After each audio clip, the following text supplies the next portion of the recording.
Welcome back. You're watching Sky News. If you've just joined us, we're at the scene of a major blaze in West London. We know that there have been a number of fatalities in a fire in a tower block, a 24-storey tower block in North Kensington, and also there have been more than 50 people injured, taken to a number of hospitals here in central London. The fire is still ongoing, causing a huge amount of disruption in the west of the capital as firefighters search floor by floor for any survivors. Ashish Joshi joins us now. He has a slightly different vantage point to where I am. He's been speaking to some of those who've been evacuated from the surrounding area and indeed people who fled the tower block itself. Ashish, what sort of stories are you hearing?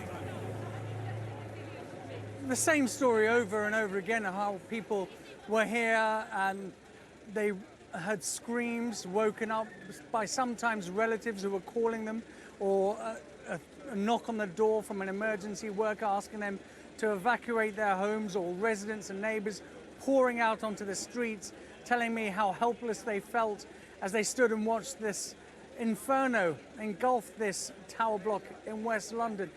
I've lost count of the number of people who've been telling me how they fled with their lives and they've lost absolutely everything. They stand, sometimes not even in the clothes they own, but clothes that have been given to them or loaned to them by friends or family or complete strangers. I've been outside this community centre, the Rugby Portobello Community Centre here, which has now become one of those focal points that you see in a crisis or an emergency, where members of the community come to offer aid, shelter, clothing, toys, food, water. In fact, they've been inundated. They've had so many offers of help, so many people turning up with bag after bag and box after box of aid for people who've been made destitute, that they are now turning donations away.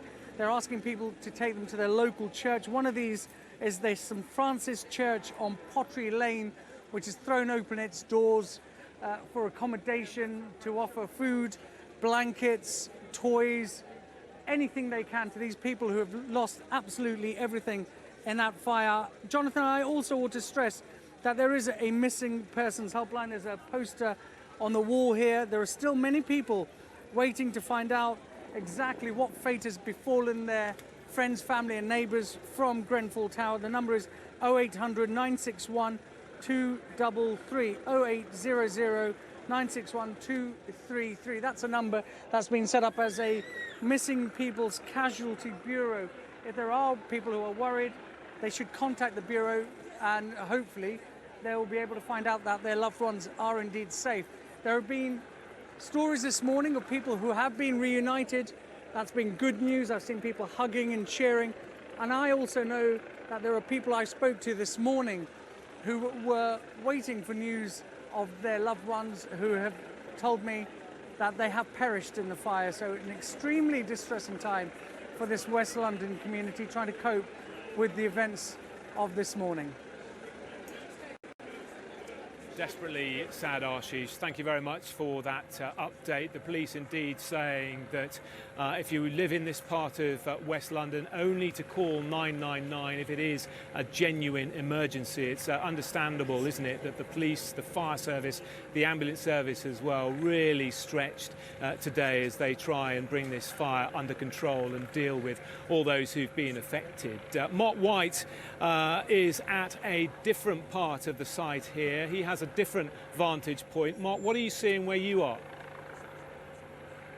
Yeah, very kindly, we've been invited in by a local resident to the stairwell of her flat, which is overlooking the tower block there, and you can see there's close-in shots of some of the windows there, and I mean, it's just a devastating sight. These flats are all of them just absolutely gutted, and smoke still issuing from them. We know that the firefighters have managed to get up as far as the 20th floor, and as they do so, they're checking each of the more than 100 flats in there, and also checking within the flats, room by room, for any signs of life. But it's a dangerous operation. They are taking advice minute by minute from structural engineers about the safety of that building. They are, at the moment, reassured that it is safe enough for those firefighters to continue this urban search and rescue, and it is the London Fire Brigade's urban search and rescue teams, specialists in dealing with these devastating scenes, who are up there looking through what will be piles of debris within the rooms of all the things that are burnt inside these properties from the ceilings that have fallen down. It's a very difficult and protracted operation that they are embarked on. And as I say, dangerous as well, because even though it looks, from the shots that we can see now, as though these rooms have been gutted, there's billowing smoke, but nothing really in the way of flames. I just saw from about the 8th floor this big pulse of flames. So there are still pockets of fire within that building, certainly on the upper floors, but even lower down, some of those rooms, as they open rooms up and open cupboards up, there are these bursts of flames. So it's very difficult for firefighters to make their way up this building and looking through what must be an absolute devastating scene with lots of debris that they've got to pile aside to look for any sign of survivors, or indeed those unfortunate enough victims who may have lost their lives. Yeah, thank you very much, Mark. A fascinating and indeed terrifying insight into what has unfolded here in the last few hours. Many thanks for that. We'll bring you right up to date after this break.